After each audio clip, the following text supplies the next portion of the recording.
What's up, guys? It's Parallax Abstraction, and this is Retro Flashforward, showcasing gaming's roots in the current generation.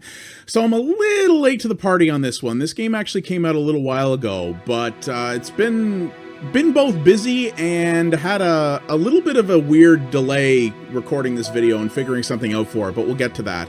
So we are taking a look at an interesting, I guess you'd call it a racing puzzle game today? Yeah, it's kind of interesting. So this is Switch Galaxy Ultra, which Green Man Loaded, it's another title from them. They kindly provided me a review code to check this out. And it definitely has some retro inspirations that I think is going to be cool. This is developed by a small indie team in the UK made up of a lot of ex-Wipeout developers. Wipeout was made in the UK, the Wipeout racing series from the PlayStation and other things like that. And Sony closed that studio a little while ago, and those guys went on to form Atomicom, which has made this, which definitely has a lot of Wipeout inspiration in it, but goes in a very different direction, which probably works if you're into it, but not in all ways. So I'm going to show you that here. So yeah, this is pretty interesting. This game has been through multiple iterations. It originally started out as a mobile title, which was just, I think it was just called Switch Galaxy or Switch, and then there was also a Switch Galaxy game, and Switch Galaxy Ultra is now out for the PC, the PlayStation 4, and the PlayStation Vita, though the PC and PS anything versions, PlayStation versions, actually have some fundamental mechanical differences, which I'll get to, and which I'm not necessarily the biggest fan of. But it's pretty cool. So first thing I'm just going to show you guys here. So there's a couple of things to note about this. I'm not going to spend a lot of time in the options menu here. But this game will work with controllers. It does work with an Xbox 360 controller, but it is listed as having partial controller support right now, meaning that the prompts that you see along the bottom will always be keyboard prompts. It does not prompt you for the controller buttons when you plug the controller in, which is a little weird given that this game is also on consoles, but whatever. It's not a huge deal. But honestly, this is a very twitchy game, and I find using the keyboard to actually be more responsive, so that's kind of how I would recommend playing it anyway. So there is that. Now, this game does have a story, and it's one they actually put a surprising amount of effort into, but it's pretty throwaway and meaningless, truth be told. So the story is told through these interesting comics that were actually done by the original Wipeout concept artist, which is kind of cool. So you start with one of these, and when you progress through certain points in the story, it basically unlocks more of them. And you can scroll through these if you want. They have a lot of dialogue and a lot of detail. Like, the art is actually really, really nice, but the story just is... it's just pointless. Like, a game like this, to me, doesn't need a big narrative. It's cool that they put that effort in, and if you want it, it's there. But to me, it really wasn't that important. But I really like, the effort that was put into these comics and stuff is clearly very obvious, and I think it's pretty interesting. But yeah, for me, not really a big deal. But these are completely skippable, so if you don't care, you don't have to watch them. So there you go. So, okay, so let's get into the meat of it. Now, I've been playing this for a few hours now, and there's a reason for that. So we're gonna explain this here. So each of these different little dots on this map are levels that I have unlocked. So I have played for a little while, and each of these sort of green major city areas here are ones that have actual story, like they unlock motion comics, and there's also additional challenges you can do at them. So your goal in this is to move from city to city, moving along these weird sort of space highways they have, collecting this resource called tantalum. I believe it's tantalum or tantalum. I'm not sure how you pronounce it. It's in the upper left corner there. And along the way, also earning credits, which you can use to upgrade your ship. The way you earn tantalum is what's really weird about this game. So I'm going to go a few levels in here. Most of these early ones are just tutorializing. But I'm going to show you an idea of how these tracks work. It's pretty interesting. So, all right, so we're going to go here. So we're going to be moving from here, from Centellia to Harriet. So when you go to start a level, what you do is, so you get this here. So how you collect tantalum, at least as I understand it, is a combination of getting the best possible time you can on the course and taking as few hits as you can. You can't actually die in this mode, but taking hits slows you down and causes you penalties in other ways. So what you have here is you have your what they call galaxy net information. So when you start this off, all it shows you is it basically doesn't show you anything. It shows what your record time is. If you're willing to spend credits, you can actually unlock additional intelligence from this. So you can unlock what the record time is, what the gold reward time is. If you get the gold reward time, you get a bonus to credits.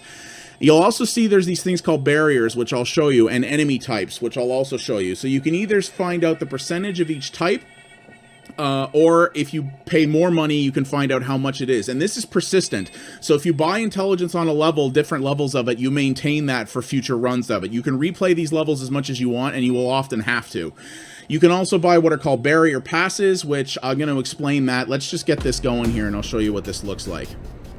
So this is the core of Switch Galaxy Ultra right here. So it is a lane switching racing puzzle game is the way I call it. So one thing you're going to notice here, even though this video is in 60 frames a second, you're going to notice a lot of weird frame stuttering. That is not you, that is not your player, that is the game.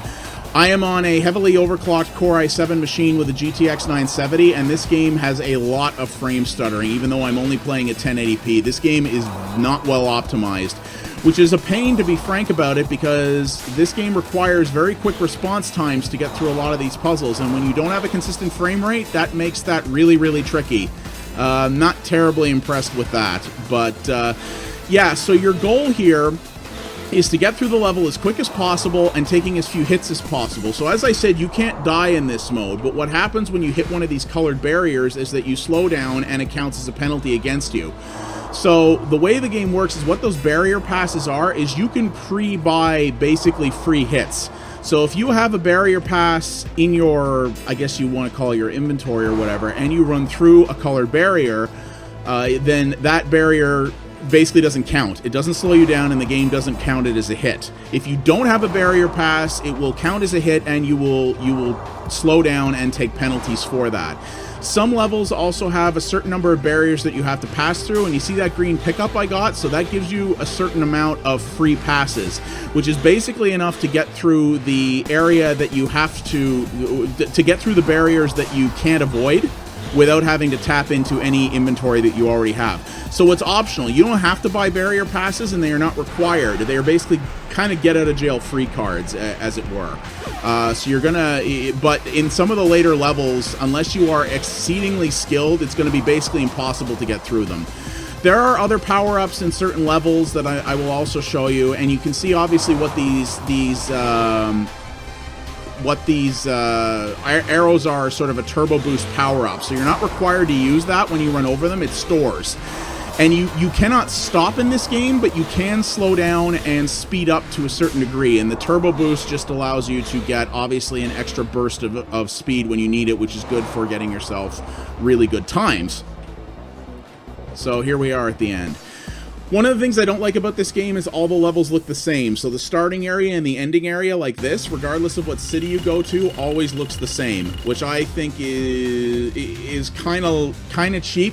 I mean, it looks cool. It doesn't look bad, but the environments repeat. At least as far as I've gotten in the game so far, the environments repeat a lot.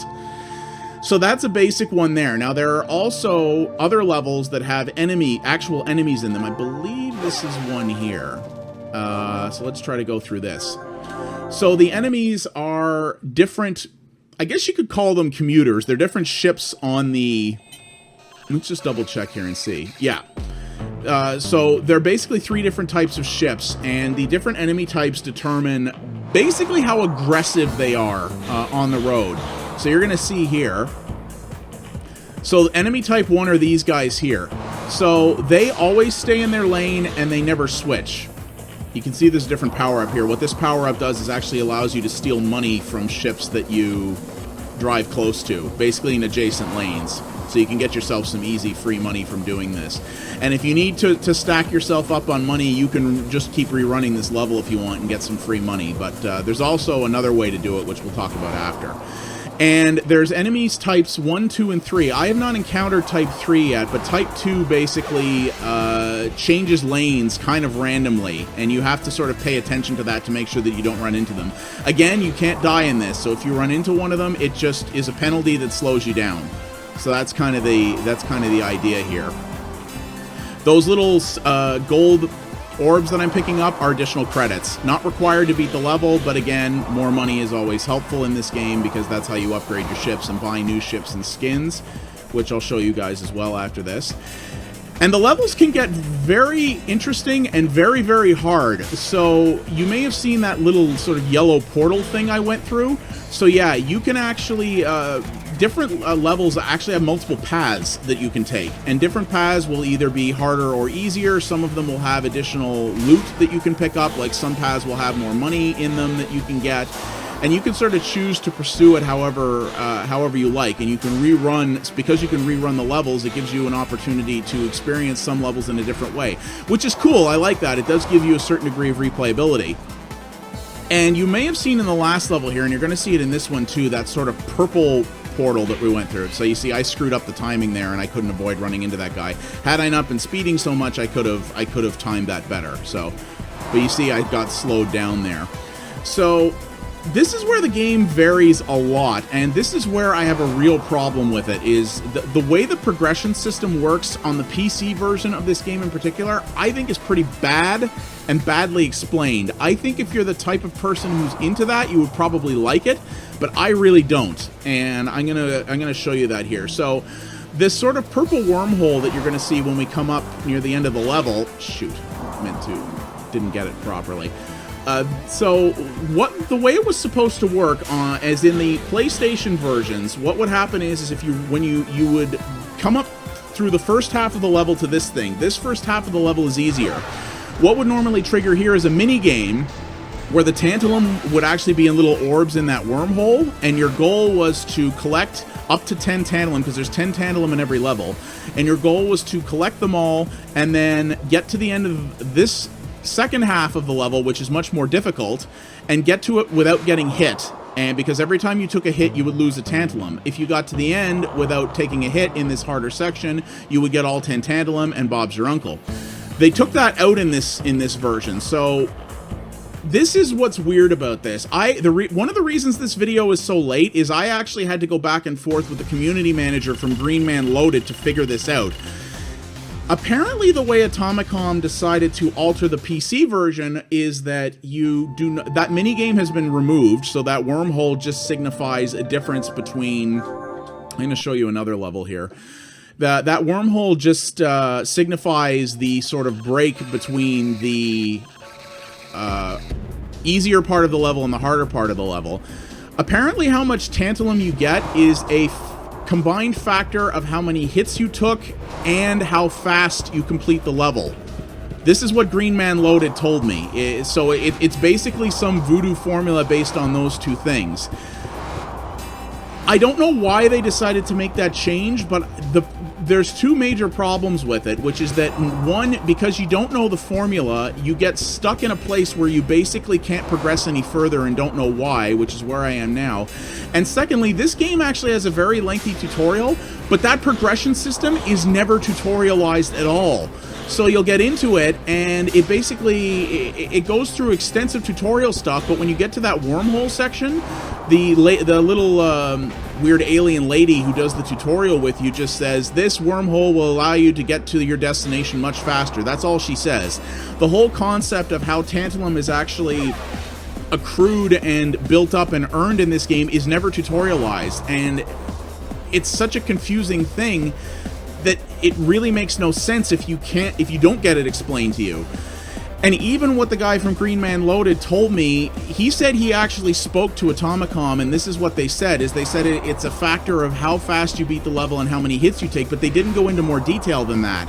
So I've been trying to figure this out, because I'm a couple of hours into the game, and I have literally reached a point where I can't progress any further. In the early parts of the level, I was earning 10 tantalum from every level, pretty much as a matter of course. And then I suddenly reached a point where you saw in that last level that I did where I managed to earn 7, but I can't earn any more than that. And I've been trying to figure out how the formula works. So I went through a level extremely slowly so that I never took any hits, and I didn't earn any additional tantalum. I blitzed my way through a level. I basically bought all the gate passes I could, and I just kept my foot on the gas and got through the level as quick as I could, smashed through the gold record time, and I still didn't get any additional tantalum. And I was like, well, what the hell? And the problem is tantalum is required for progression. So later levels require a certain amount of it to unlock. And that's why I'm stuck, is I've now reached a point where no matter how hard I try, I can't earn any additional tantalum. And I don't have enough now to progress any further in the story. So I'm literally stuck and I can't figure out the secret sauce in order to keep progressing because the game never explained it. That sucks. That sucks an awful, awful lot. And I have a real beef with that. It's either much more simpler than it seems to me, and it's just never been explained, so I can't figure it out, or the formula is really, really complicated, and again, because it never explained it, you don't know how to play within the rules. Because you don't know what the rules are, you can't, you know, maximize your play style to play within them. And because you need tantalum to progress, I basically hit a wall where no matter how much I try, I can't get any further in the game. Once again, you see the maximum I've earned out of this level is 6, and you don't earn more. Tantalum, like, you can earn more credits by replaying the levels, you can't earn additional tantalum. So I earned 6 of the 10 available on this level. I didn't earn another 6 by rerunning it there. All I can do is earn the ones I missed. And as you can see, when you get to the point I'm at now, see required tantalum 150. I have 140. I've had 140 for probably the last, like, hour and a half I've been playing this game, and I can't move any further. I don't know what to do, and it never explained it, which is really, frankly, kind of dumb. Now, here's one thing I am going to try. There are apparently additional challenge levels on the story city things that I also think the game never explained, so I'm going to try one of these, and then I'm going to show you guys the shipyard and the survival mode, which are both kind of interesting. So yeah, this is a variant of the survival mode. So basically what the survival mode is, there's not much to show there. The survival mode is it drops you on a randomly generated track and says survive as long as you can. And the cool thing about it is that if you need credits in the main game, you can actually earn credits in the survival mode that carry over into story mode. So it's sort of an easy way to get yourself stacked up if you want. These challenge modes are that you have to get to a certain distance and without dying, so you can't take any hits here. You will actually die if you take a hit in this mode. And your goal is to reach the target distance, in which case you'll get some additional rewards. We'll see if we can do it here. And the survival mode is very much like this, except it's endless. And it's a randomly generated level that increases in difficulty as you go. And if you can hit and the further you get in that, the more credits you get, which carry over, which is nice. It's a nice little additional mode. You know, it kind of gives you a reason to keep playing the game, and it gives you, you know, score targets to hit and things like that, which I think is really cool. But yeah, this progression thing sucks, and for the reason I went back to Green Man Loaded and asked them about this and delayed this video is I was like, listen, I don't want to slam this game for having a bad progression system because I just don't understand it, so can we please get some clarification on this? And even the publisher of the game was not able to get me a 100% concrete answer on how the progression works. So at this point, I'm going to say it's not me, it's you. You as in the game. Because, yeah, the tutorial never explained. I actually deleted my entire game save and did it over again. Challenge completed. There we go. So I got 1,000 credits for that, which is actually not a ton, but is not bad. But I actually... what are you doing there? Okay, there we go. So there's the distance, and there's the credits. So there we go. Yeah, the game never, because it never explains the progression system, and yeah, I had to go back to the publisher and couldn't get a straight answer on it. So at this point, I'm ready to say, yeah, it's not me, it's the game, and that's really kind of bad. Like, why you want to change the progression system for a different version? Okay, sure, but why would you not explain it? I don't understand that at all. It doesn't make any sense. But let's show you the shipyard here. So yeah, there are different ships that you can buy within the game. I've only got 2 unlocked, or 3 unlocked at this point, I guess. So you can buy other skins, which are exactly as you think they are. They are appearance. I mean, they make no difference other than cosmetics, but they're not very expensive, and you do look at your ship all the time when you're playing, so it's cool that you can do that if you want. And then there's upgrades. So the different ships in the game have different levels of each of these things you can boost up. So you see there's your boost, your acceleration, your dexterity, which is how quickly you switch lanes, your density, which reduces how badly a barrier screws you over when you hit it. So, I mean, ultimately, you know, if you were to spend a bunch of money and time upgrading your ship, doing one of these harder levels would probably not be so big a deal because... Let's try to run one of those again. Because if you don't get slowed down as much by hitting a difficult barrier, well, that's kind of good, because obviously it will allow you, in theory, to beat the level faster and maybe get more tantalum. I don't know. So let's just buy all the upgrades we can here. And I'm probably running low on barrier passes, so let's get a couple of these. So you can see you can stock up on quite a few barrier passes, but they're not cheap. But I would dare say in some of these later levels, they're going to be absolutely required. But you can just take a look here and see how crazy some of these later levels get. And don't get me wrong, the idea of tying how much tantalum you get to how quickly you can complete levels this difficult without getting hit. So you can see here we have enemy type 2s in here, which are the guys who will change lanes. And like I said, I have not progressed far enough to encounter type 3. My guess is that they are guys who are just more aggressive about their lane changes. There is no combat in this game as far as I know. There are no weapons, no anything like that. It's a pure racing game, which I can also get behind. The idea that it is just about driving fast and not worrying about anything else. Like not going, oh god, how am I gonna, you know, handle this battle? It doesn't ask you to multitask too much. It's focused on the core racing, which I like. I actually think that's really cool. But the progression in this is just so frustrating that you reach a point where it just, at least for me, became not fun anymore. And that's a bummer, because I was looking at this game and going, yeah, it's simplistic, and yeah, its performance is pretty crap, which is something they could improve, and I hope they do. But honestly, I really wish this played more like the PlayStation versions, where it's just...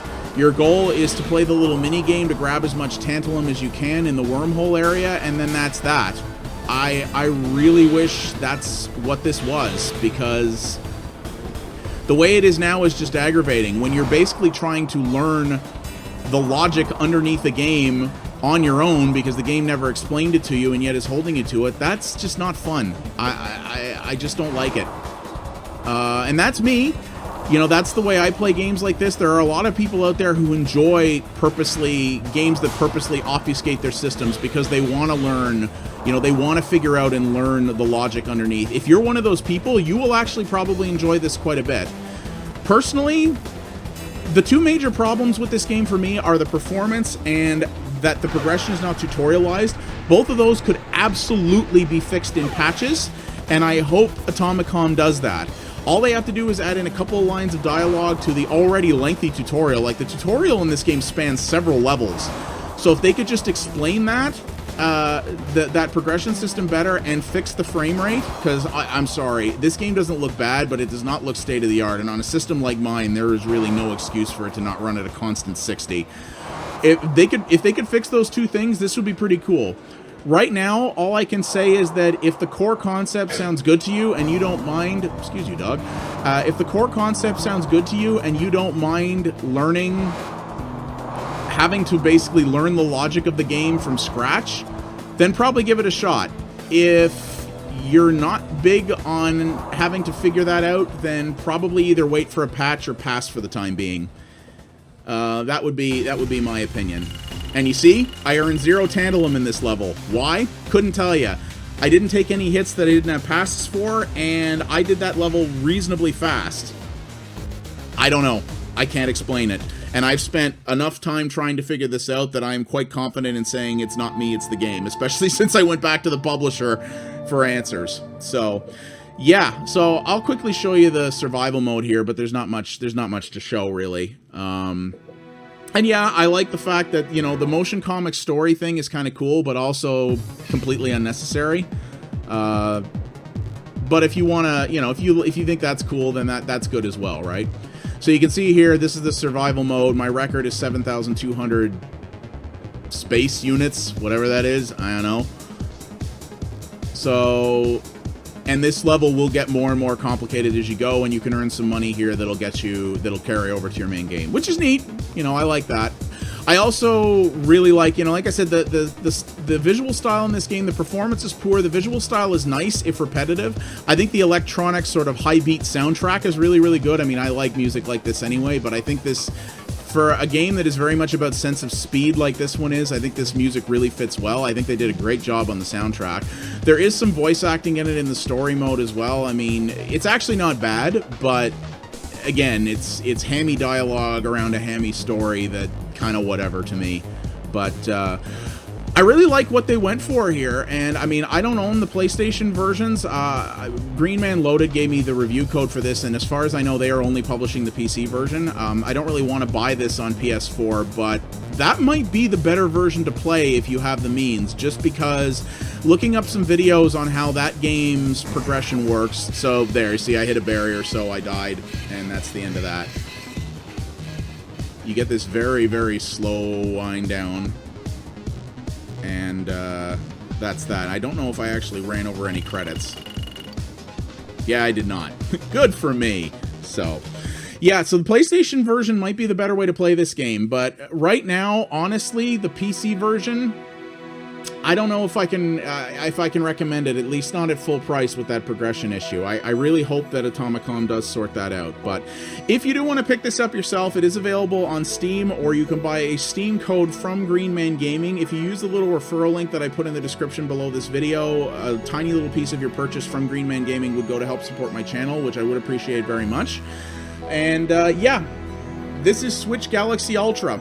It's interesting, it definitely is, but it's got some very fundamental flaws that kind of make me wonder what the developers were thinking when they put this out on PC, because as long as I understood how that progression system worked, I could work within it, but they never said, so I don't really know what I'm supposed to do with that. But yeah, that is Switch Galaxy Ultra, developed by Atomicom and published by Green Man Gaming for the PC, and there is a different playing version on the PlayStation 4 and the PlayStation Vita. Check it out if you want, just know what you're getting into beforehand, I think. My name is Parallax Abstraction. Thank you all very much for watching. If you liked what you saw here, please consider liking the video and subscribing to the channel. That does help me out a great deal. And I will see you guys next time. Take it easy, everybody.